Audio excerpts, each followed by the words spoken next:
Bonsoir à toutes, bonsoir à tous. Alors, nous allons aborder le cinquième exercice dans la série de l'étude du dipôle RC. Alors, je vais commencer par la lecture de l'énoncé. Bien sûr, par la suite, je vais procéder par un agrandissement des différentes parties de l'exercice. On réalise le montage suivant. Y1, Y2 sont les entrées d'un oscilloscope.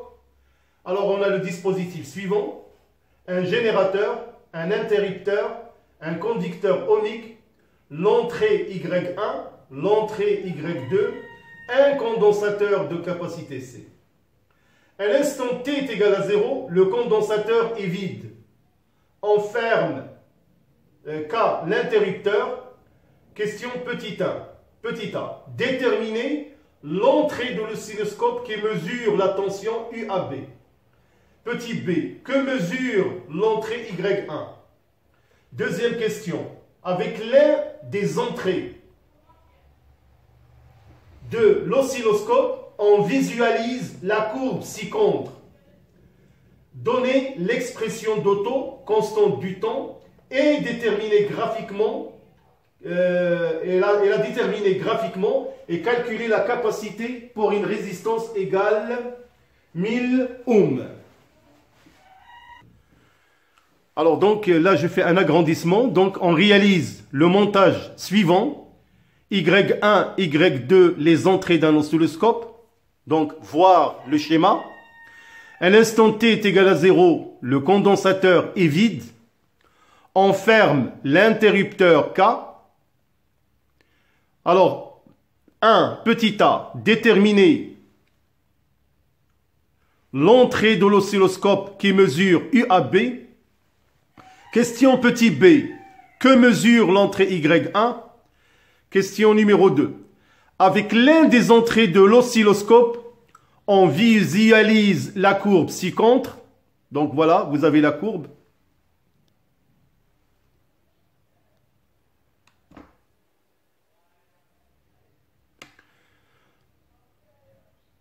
Alors, donnez l'expression d'Otto, constante du temps, et la déterminer graphiquement. Calculer la capacité C, on donne la résistance égale 1000 ohms.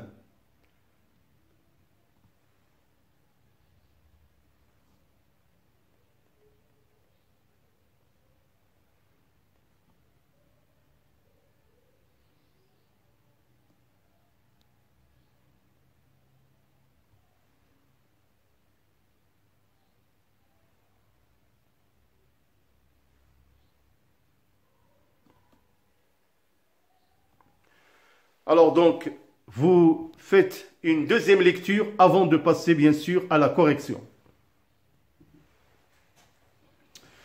Alors on va passer à la correction. Donc la première question est déterminer l'entrée de l'oscilloscope qui mesure la tension UAB.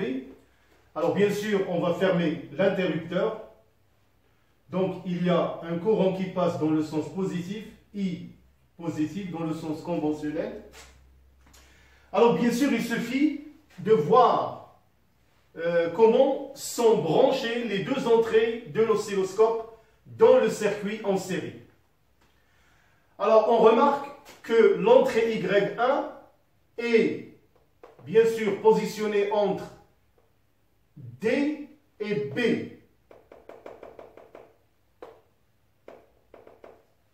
Alors l'entrée de l'oscilloscope qui mesure la tension UAB, c'est bien sûr, c'est l'entrée Y2. Alors remarquons, Y2 entre le pôle A et B. Donc la tension UAB, elle est mesurée par l'entrée Y2. Alors pour l'entrée Y1, comme j'ai dit, il est positionné entre D et B. Donc, qu'est-ce qu'il mesure? Il mesure la tension DB qui est égale aussi à la tension PN. Alors, mes chers élèves, il faut faire très attention concernant l'orientation, ou plutôt le positionnement des deux entrées de l'oscilloscope. C'est une question que vous aurez à faire ou à la traiter fréquemment en exercice. Alors voilà, comme vous remarquez aussi, le sens du courant dans le sens positif. Alors si on veut par exemple orienter les tensions UAB, la tension UAB dans le sens récepteur, c'est pareil pour la tension UR. Donc ce sont toujours les mêmes questions qui reviennent dans la plupart des exercices, que ce soit pour le dipôle RC ou pour les autres dipôles qu'on va bien sûr étudier ultérieurement. Alors je vais maintenant passer à la question numéro 2. Avec l'aide des entrées de l'oscilloscope, on visualise la courbe ci-contre. Donc j'ai retracé la courbe pour qu'on puisse l'interpréter. Alors comme question, donnez l'expression d'Otto, la constante du temps. Alors ça, certainement maintenant vous le savez, la constante du temps c'est tau. Alors tau, il est donné en secondes. R, la résistance en ohms et C en farad. Faites très attention en ce qui concerne les unités à convertir en système international. Alors, détermination graphiquement de taux. Alors, tout d'abord, on a deux méthodes. Alors, si vous remarquez la courbe, normalement, ils n'ont pas précisé est-ce qu'il y a une tangente à l'instant t est égal à 0. Alors, on va envisager éventuellement les deux cas. Alors, le premier cas, on va tracer la tangente à l'instant t est égal à 0, qui coupe l'axe qui passe par la valeur de la force électromotrice qui est égale à 12. Alors, cet axe qui est parallèle à l'axe du temps coupe cet axe horizontal en un point que j'ai noté, le point M. Alors, on va tout simplement faire la projection du point M sur l'axe des temps. Alors, on va trouver la valeur 44 millisecondes qui correspond à la valeur de tau. Alors, tau est égal à 44 millisecondes qui est égal à 44 multiplié par 10 puissance moins 3 secondes. Alors, on a une deuxième méthode pour déterminer la constante du temps. Alors, imaginons qu'on n'a pas la tangente, ils n'ont pas donné de tangente. Ils vous ont donné juste la courbe. S'ils vous en donnent la courbe, alors vous allez procéder seulement par l'expression suivante. Ça, on le sait déjà. À l'instant t est égal à tau, on sait que la tension aux bornes du condensateur est égale à 0,63 E. Revenez à la capsule qui étudie les graphes concernant le dipôle RC. On a déjà mentionné que à l'instant tau, le condensateur est chargé à 63%. Alors, on va calculer cette valeur qui est là, 0,63 E. On va faire une projection sur la courbe et la projection du point de la courbe sur l'axe des temps va me donner encore une fois tau. Donc, c'est la deuxième méthode au cas où on ne vous a pas donné la tangente à l'instant t est égal à 0. Ce sont deux manières pour déterminer la constante du temps. Alors, donc, un petit rappel toujours concernant la constante du temps.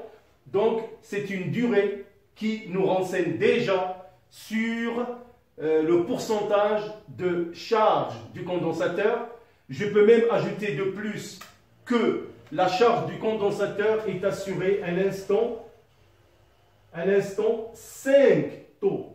C'est aussi une valeur vraiment à connaître. Alors maintenant, je vais passer à la deuxième question. C'est seulement calculer la capacité C du condensateur, puisque maintenant on a déjà déterminé la constante du temps, on connaît déjà sa valeur. Dans les données de l'exercice, ils nous ont déjà donné R qui est égal à 1000 ohms. Alors seulement, il suffit de faire une petite expression numérique. Donc, on a tau est égal à RC, ce qui implique que C est égal à tau sur R. Donc, C est égal à 44 multiplié par 10 puissance moins 3. Alors, 1000 ohms, ça fait 10 puissance 3. Ça fait 44 multiplié par 10 puissance moins 6 farad. Donc, C est égal à 44 microfarad.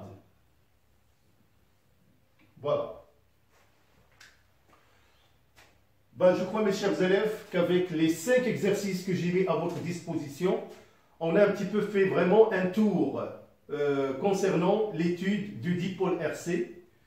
Alors, je vais me contenter de 5 exercices dans un premier temps, parce que maintenant, on va aborder toute une série de capsules qui vont être destinées à l'étude du dipôle, le dipôle qu'on va étudier, le dipôle RL. C'est un dipôle constitué par une bobine et une résistance ou un conducteur ohmique. Alors, nous allons procéder par établir les équations différentielles dans les cas que nous allons aborder ultérieurement. On abordera quelques exercices pour ce dipôle RL et à la fin, nous allons faire vraiment une révision d'exercices concernant les dipôles RL et RLC en étudiant le dipôle qui va être la fin du chapitre de l'électricité, en particulier pour les SVT, le dipôle RLC. Voilà, donc j'espère que ces exercices vont vous apporter un plus. Merci pour votre aimable attention. Je vous donne rendez-vous bientôt. Bonne soirée.